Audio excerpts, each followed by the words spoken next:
It's Red Eye Radio. Gary McNamara and Eric Harley talk about everything from politics to social issues and news of the day. Whether you're up late or you're just starting your day, welcome to the show. From the Uniden America Studios, this is Red Eye Radio. All across America and around the planet, we are Red Eye Radio. He is Eric Harley, and I'm Gary McNamara. Good morning. Thank you for being here. Well, in the news, you saw that Hunter Biden yesterday said he would testify before Congress, but only in public. He's willing to testify in public. Oh, yeah, well, that's really big of him. His lawyer said. And said because if you testify in a deposition, wrong information could be put out. Uh-huh. And then Comer came back and responded, well, let's do both. Yeah. We'll do both.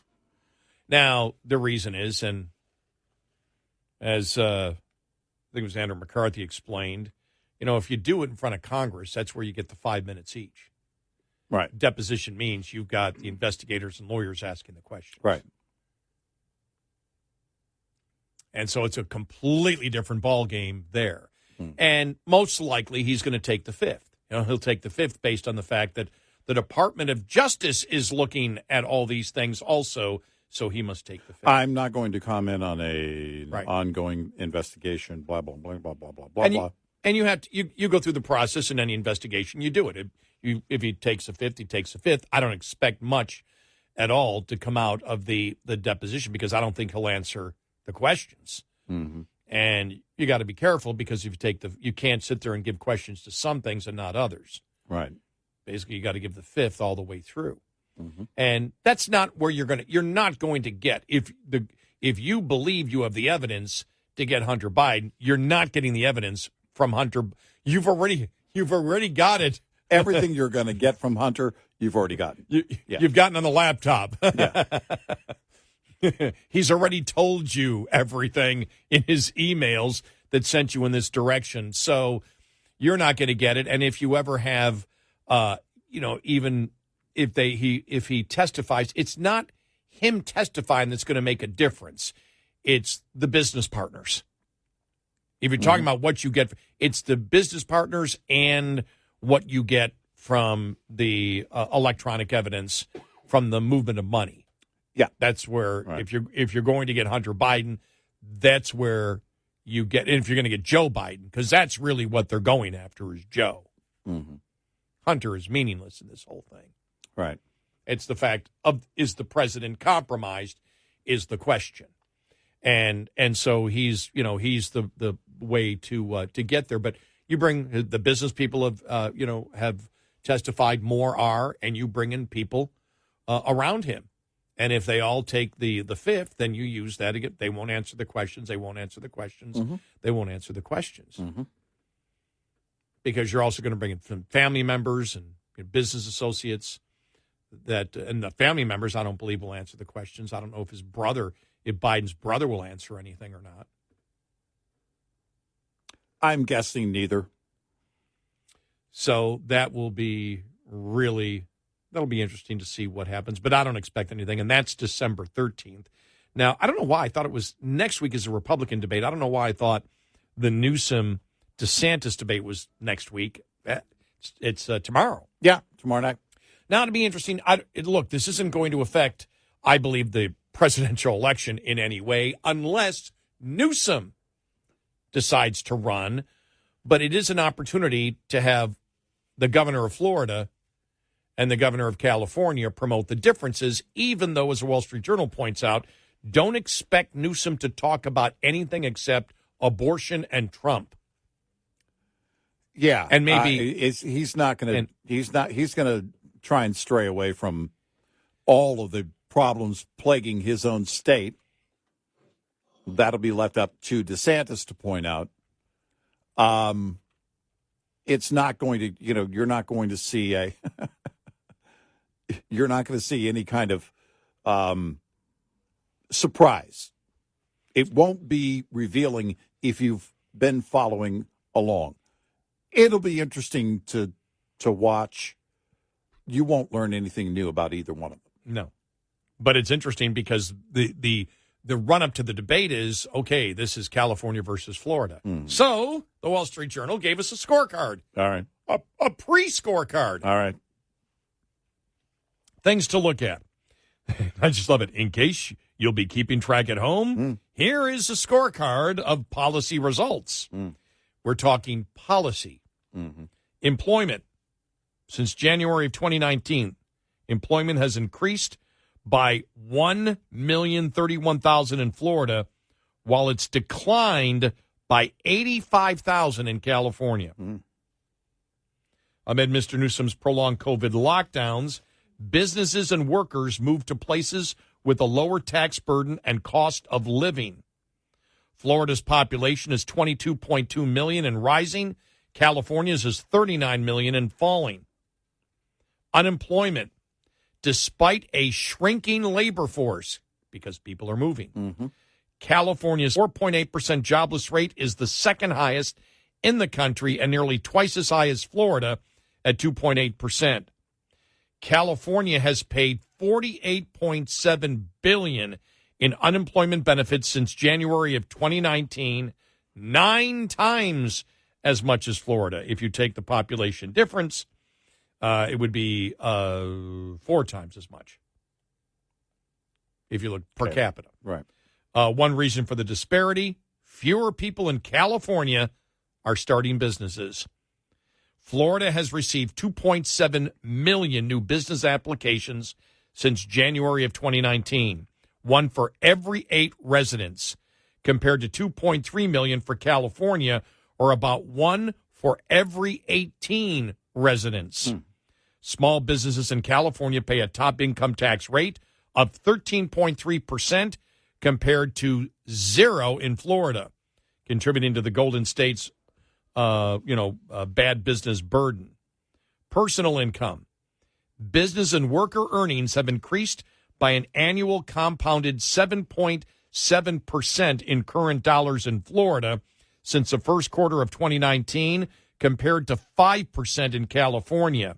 Had California's earnings grown at the same rate as Florida, California would be about $255 billion richer, and they would be collecting tens of billions of dollars in more tax revenue. Population migration. Between 2019 July and July of 2022, the latest available Census Bureau data, 1 million California residents left for other states, while 737,000 people on net moved to Florida.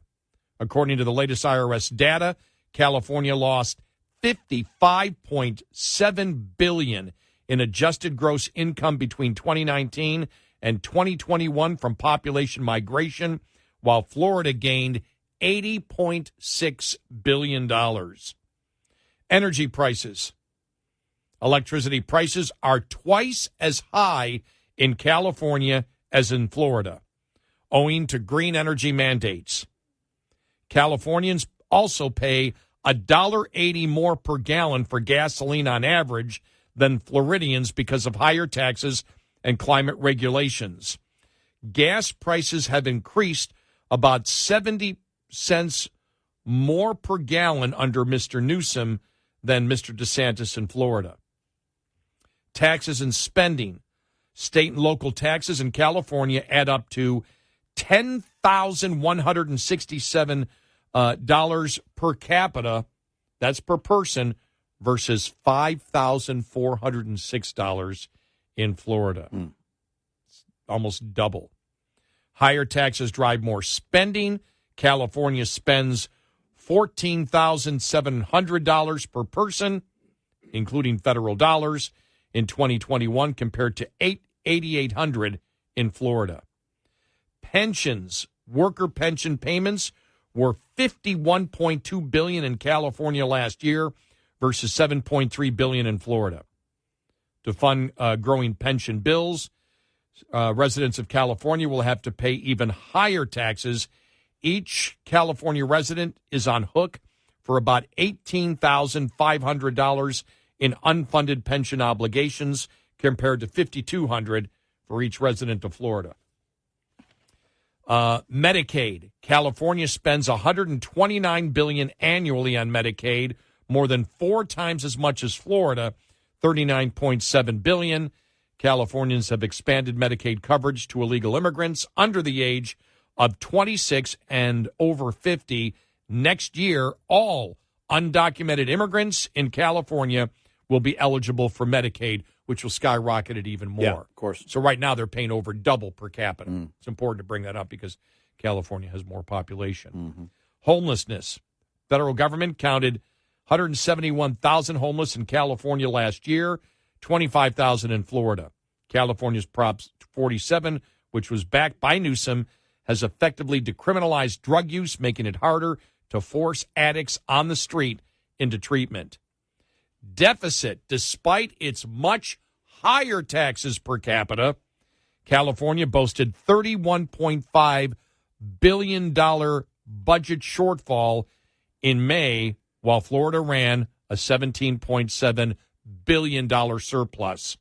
Personal income tax collections in California for the current fiscal year that started in July are running more than $20 billion below their projections. Again, another large deficit coming this year. Student learning, education. California spends 45% more per pupil K through 12 education than Florida, but its student scores are significantly lower than Florida, according to the National Assessment of Education Progress. Only 30% of fourth graders in California rated proficient in math last year, compared to 41% in Florida. California's prolonged pandemic school shutdowns magnified learning loss. Our guess is that Mr. Newsom won't want to talk much about this and will instead spend much of his time talking about abortion and Donald Trump, but that will be revealing too. So there you go. I wouldn't want to walk in a debate defending my state.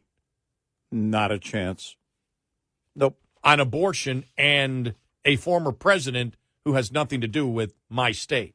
Well, this is what's fueling the Democrats who are saying that he needs to quit pretending he's running.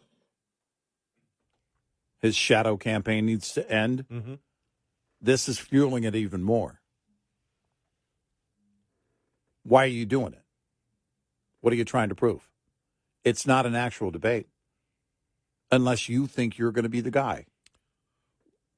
I think it's interesting. I don't think it's going to affect, again, the Republicans at all on it, but it is an interesting point because there is this debate. This is the real West Coast, East Coast debate. Yeah. And it's really interesting. And if I'm DeSantis, I just want to, if you can smoke Newsom, that's to your benefit long term. Yeah. Yeah. Both for another term as governor in Florida. Yeah.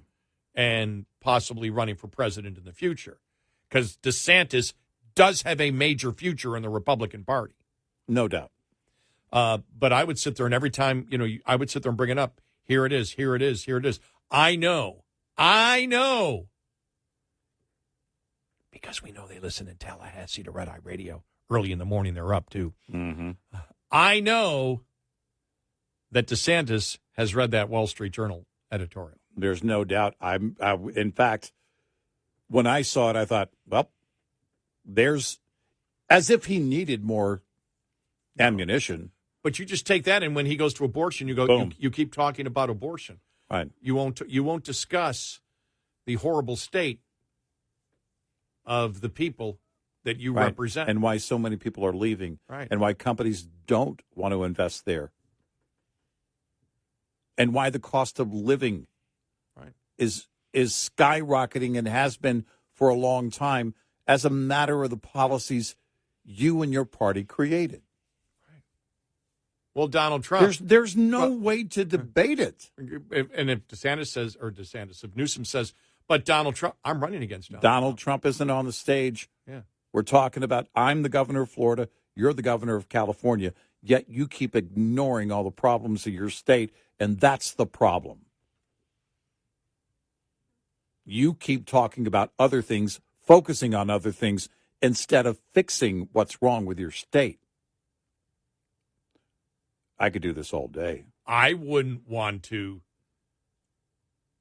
No. I wouldn't want to be in that debate from Newsom's side. No. Not in a million years. And the only thing that I'm sitting there thinking will hurt it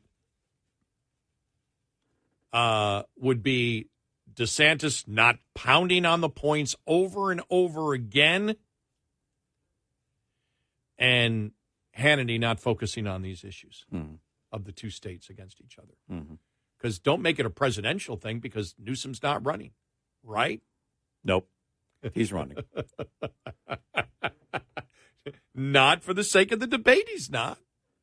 Nobody cares about the debate. He's running.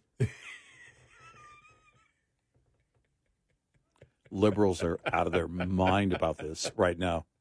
Because what do you have with the liberals?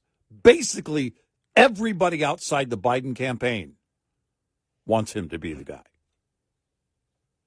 But he's not going to be the guy. Why? Because Biden. Biden's not stepping down. It's not going to happen. They feel empowered. He's not going to step down. Good luck in 2028. 866-90-RED-EYE. This morning's USDA Farm Report is brought to you by House Products. Tested, trusted, guaranteed since 1920. Sub-zero temperatures early in the week in the upper Midwest and initial freeze in California's Central Valley. Among the indications, winter is approaching. USDA meteorologist Brad Rippey says the wintry activity even made an appearance on Thanksgiving Day. Most significant band of snow stretched across parts of the Central Plains and then into the lower Midwest and into the Great Lakes region. Some of that snow is still on the ground. And we saw that event peaking back just right after Thanksgiving and the weekend after. It did cause some travel disruptions, both by automobile and airplane. Notable snow accumulations were reported during the holiday weekend in the Central Plains. Snow coverage is still not all that great across the country. We are seeing, at this time, a little less than 1/4 of the country covered by snow. Found mostly in western mountain ranges and a stretch from the plains to the northeast. I'm Rod Bain reporting for the U.S. Department of Agriculture in Washington, D.C. This report brought to you by Cenex Fuels and Lubes. Lines open for your calls. 866-90-RED-EYE on Red Eye Radio.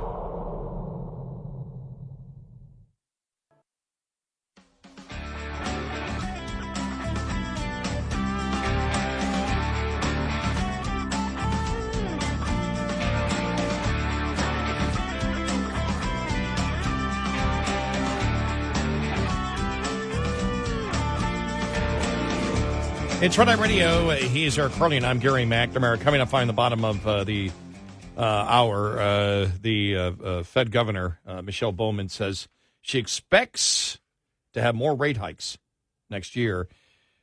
Also, my God, Chicago Mayor Brandon Johnson blames right-wing extremists for Chicago's problems. All right.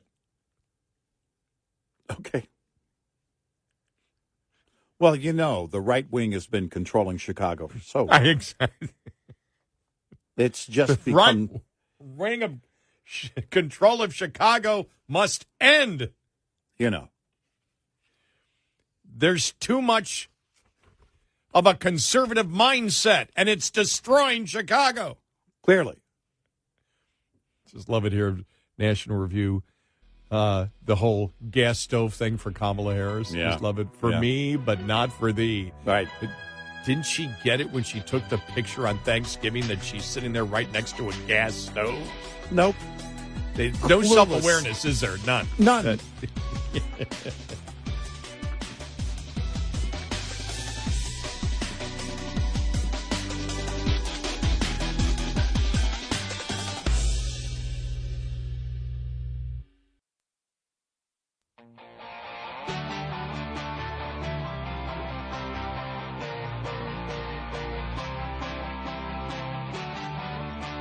You're listening to Red Eye Radio from the Uniden America Studios.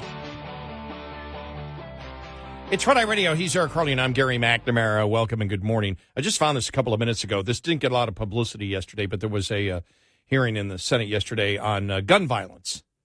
Yeah. All right? Yeah. Gun violence, and remember, it's the Democrats run the Senate, so it was labeled the gun violence epidemic, a public health crisis.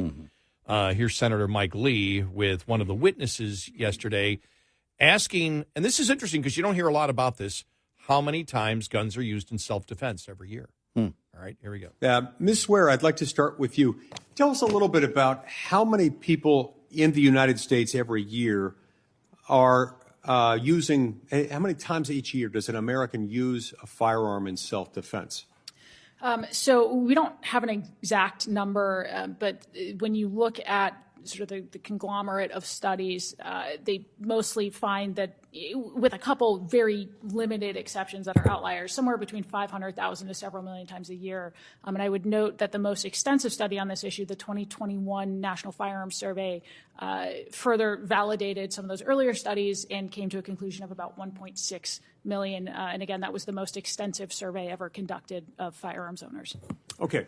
What would that tell us about risks associated with putting legal restrictions on the books, to the extent that those legal restrictions might impair the ability of the law-abiding to use those for lawful purposes, given that it's normally law-abiding people who are most likely to comply with the new law?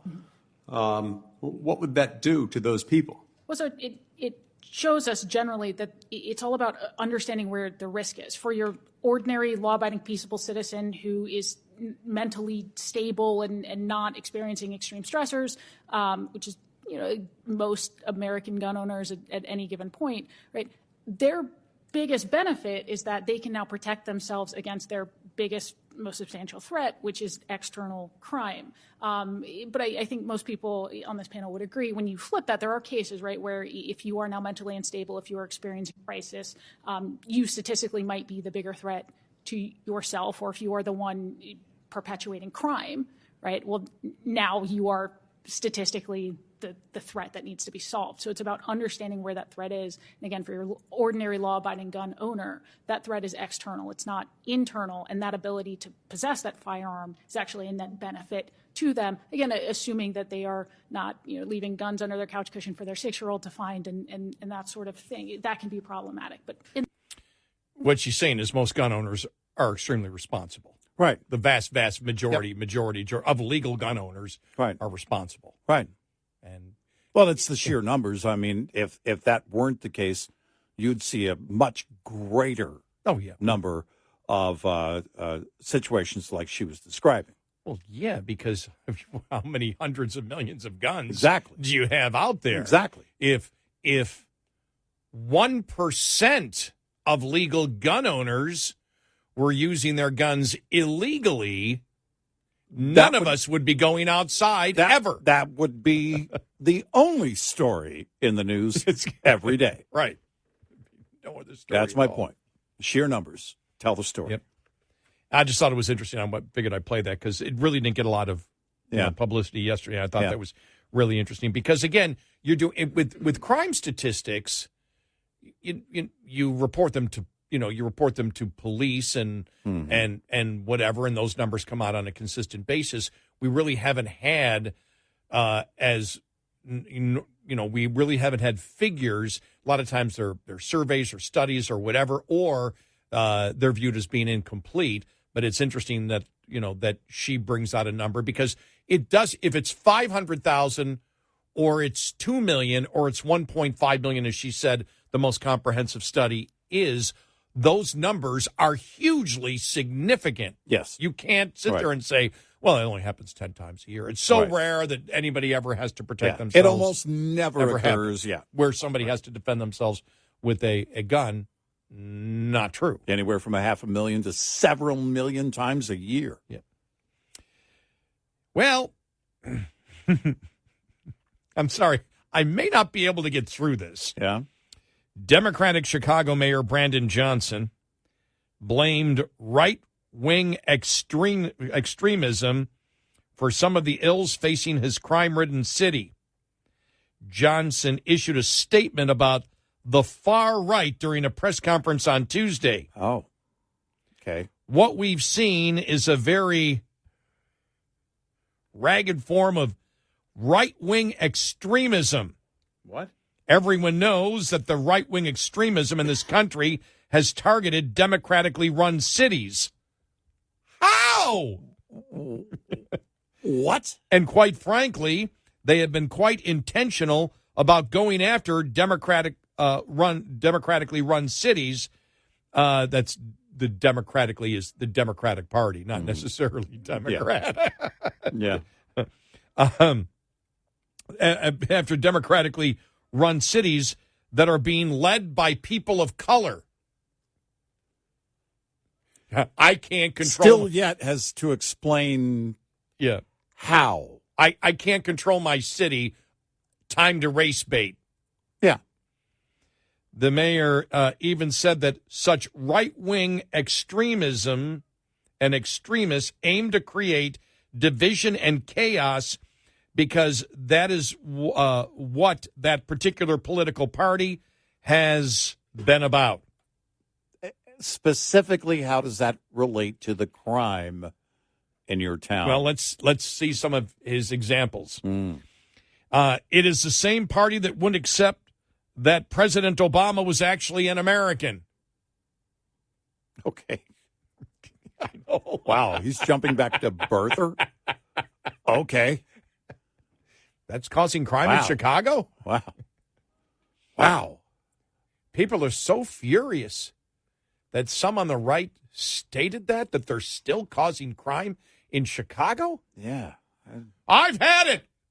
I'm stealing from CVS because the right wing didn't accept Obama as an American.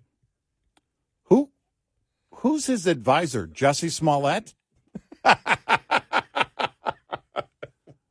Oh, let me say this again in 2023. Let's add the year that we're in right now. Yeah. Right. Crime is happening in 2023 in Chicago because back in 2009, there Yeah. were Republicans that said that Obama was not an American, and doggone it, I'm going to rob the CVS because I'm sick and tired of Republicans 15 years ago saying that Obama wasn't an American. I'm going to shoot you dead. Right. I'm sorry, are all the gangs sitting around talking politics before they go out and commit murder? Here's one. It's the same Republican right-wing extremism that stormed the Capitol. It's the same right-wing extremism that refuses to accept. You're going to love this one. Yeah. You're going to love this one's the best one of them all. Yeah. By far. Of any place Right. in this Right. country to talk about Right. this. Go ahead. The reason that Chicago has all the problems, he's Yeah. laying out, he's getting specific now on the reasons, which we here at Red Eye Radio absolutely love because it shows what an idiot he is. Because to do this, I'm sorry, I don't like to name call. He's an idiot. You're a moron. And by the way, Right. this also is probably, in fact, I'm guessing a big part of why his approval numbers are way down. Yes. It's the same right-wing extremism that refuses to accept the results of the Civil War. Yeah. Okay. Well, if you're going to go back to 2008, 2009, you might as well go back to the Civil War. Oh, I mean, why not? I don't accept the results of the Civil War. The West won. By the way, that goes back to an old Rodney Dangerfield joke. I tell you, my great-grandfather got no respect. He fought in the Civil War. He fought for the West. I tell you, no respect, So no respect. these right-wingers are there in Chicago committing all the crimes because they're racist? You're still not making the bridge, Mayor. Well, it's all the right-wingers. If it weren't for those right-wingers, you're the mayor of Chicago, dude. You need to focus group these things. Should Was he in a meeting with his staff? All right, we've got crime, we've got problems, businesses are moving out. We need to blame the right wing. Well, again, what can we do? How about the fact that they haven't accepted the results of the Civil War? That's a great idea. Let me throw that one in there. Write that down. That's a good one. Write that one down. That's why I asked, is this Chief of Staff Jussie Smollett,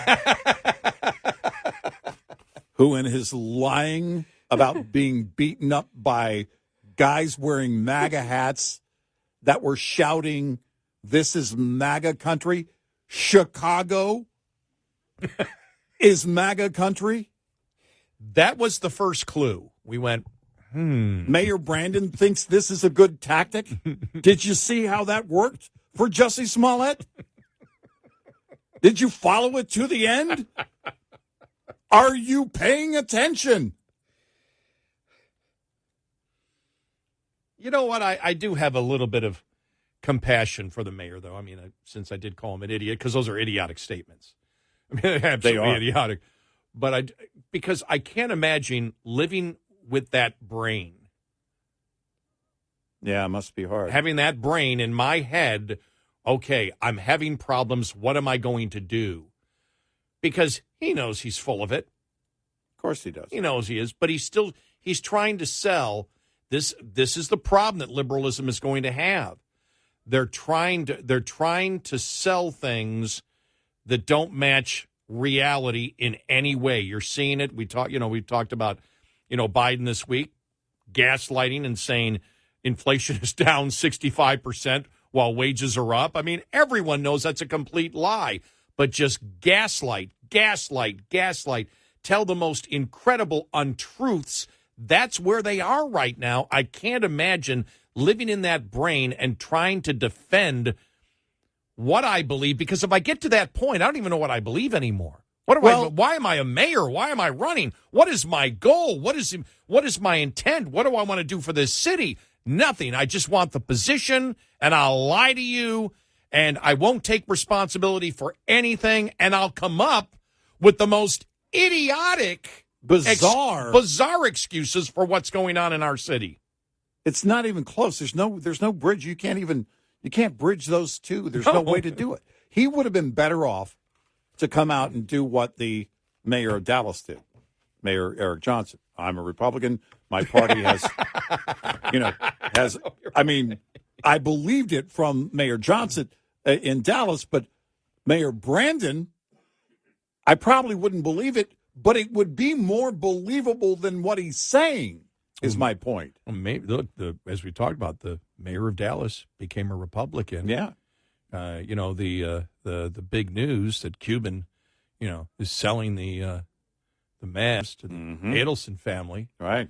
That has supported Republicans and conservatives. And as I told you earlier in the show, I can't wait till the Mavericks have MAGA night. No, it's going to be huge. I'm sure Mark Cuban's going to love it. Bobblehead Trump dolls. Yes, exactly. Exactly. I'm telling you, it is crazy right now. I know. It's the far right wing. That's the problem in Chicago. The far right wing. Seriously. He would have been better off saying, okay, I'm switching parties because look at what my party has done to our great city. He would have been better off saying that. Yes. And at least would have been half believable. It's the right wing. I like it. His new lead advisor, Jussie Smollett. It's the only thing that makes sense. It does. It really. He is following. He's following the same roadmap. Exactly. Just make it up. 866-90-RED-EYE. Get in touch with Red Eye Radio, toll free at 866-90-RED-EYE.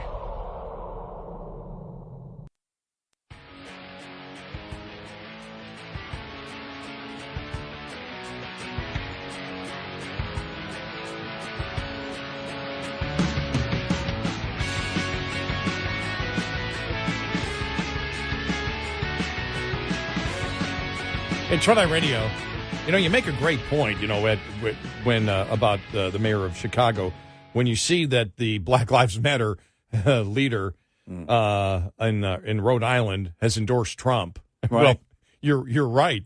The mayor of Johnson of Chicago probably would have been better off doing what the mayor of Dallas did, which was like, it is a Democrat's fault I'm becoming a Republican. Yeah. That would be a better answer. Look, we're in this mess because of the Democrats, and I can't be aligned with that party anymore. That would have been a more believable answer than what the hogwash he was trying to sell. I know.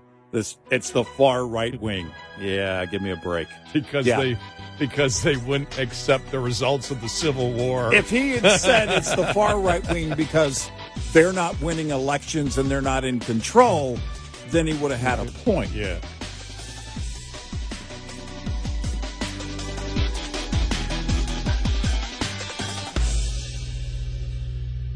This is Red Eye Radio on Westwood One.